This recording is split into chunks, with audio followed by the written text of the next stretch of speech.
천사보다 뛰어난 그리스도, 천사보다 우월하신 그리스도에 대해서 말씀해 주고 있어요. 왜 이 말씀을 하고 있을까요?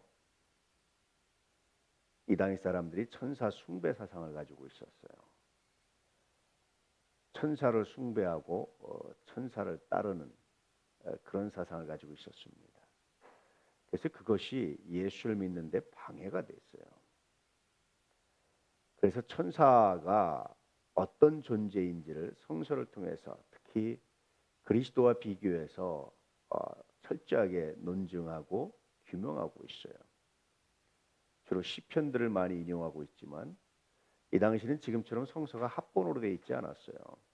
또 성서를 소유한다는 것이 종이가 그렇게 발달하지 않았던 시대이기 때문에 굉장히 어려운 시대입니다. 이런 시대에 성서를 이토록 인용하고 또 그리스도에 관해서 이토록 예언을 알고 성서를 알 수 있다는 것은 굉장히 성서에 박식한 사람입니다. 그 당시 구약 성서에 아주 박식한 사람이고요. 철저한 사람이었다라고 볼 수 있죠.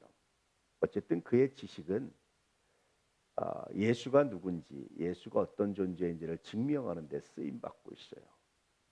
사람이 아는 것이 어떻게 쓰임 받느냐라는 것이 참 중요합니다. 잘못 알아서 그래서 예수님 오히려 방해하는 사람들도 종종 있어요. 잘못 알아서 오히려 신앙과 반대로 가는 사람도 참 많아요. 무신론자 중에 유대인들도 많습니다. 그런데도 불구하고 이 사람은 자기의 알물 신앙으로 그리스도가 어떤 분인지를 증거하는 것으로 사용하고 있어요. 우리들의 알문 어떻게 쓰임 받고 있는지 생각해 봐야 되지 않겠습니까? 내가 아는 것들을 어떻게 쓰임 받고 있는지 한번 돌아봐야 되지 않겠습니까? 철저하게 예수가 누군지 천사가 누군지를 비교해서 성서적으로 논증하고 있는 이 히브리서 기자의 탁월함에 그저 감동하고 감탄할 뿐입니다. 구약 성서를 읽으면서 특별히 이 아들에 관한 예언이 예수 그리스도에 관한 예언인지를 연결하는 사람이 많지 않았어요. 그런데 이 히브리서 기자는 철저하게 예수 그리스도에 관한 예언이 구약에 어떻게 이루어져 있는지, 메시아에 관한 예언이 어떻게 이루어져 있는지를 또 통찰하고 알았던 사람입니다. 그 알므로 그리스도가 어떤 존재인지를 철저하게 규명하고 논증했던 이 사람의 탁월함, 정말 놀랍고 귀합니다. 성령께서 이런 사람을 사용하시고 성령께서 이런 사람을 통해서 감동을 주시고 성서를 기록하게 하신 것이 결코 우연이 아니다라는 생각이 들지요.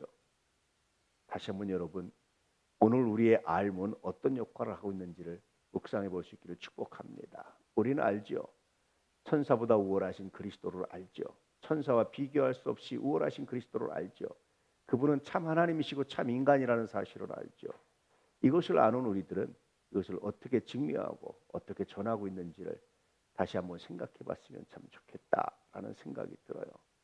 우리가 평생 걸어가는 삶이 우린 평안하길 바라고 평탄하길 바랍니다. 그런데 그것보다 우선돼야 될 것이 있다라고 확신합니다. 그것은 뭐냐면 복음의 길이어야 된다라고 확신합니다. 복음의 길을 걸어갈 수 있는 귀한 날 되시기를 축복합니다. 복음 안에 거할 수 있는 놀라운 날 되시기를 축복합니다. 복음으로 승리할 수 있는 참으로 귀하고 아름다운 날 되시기를 주의 이름으로 축복합니다. 그렇게 주님과 동행하시고 오늘도 주님의 역사와 영광을 드러내는 참으로 멋지고 귀한 날 되시기를 축복합니다. 우리 도난 가족들 걸음걸음 위에 하나님의 영광이, 하나님의 은혜가, 하나님의 능력이, 하나님의 은총이 가득하게 되시기를 진실로 축복합니다. 할렐루야.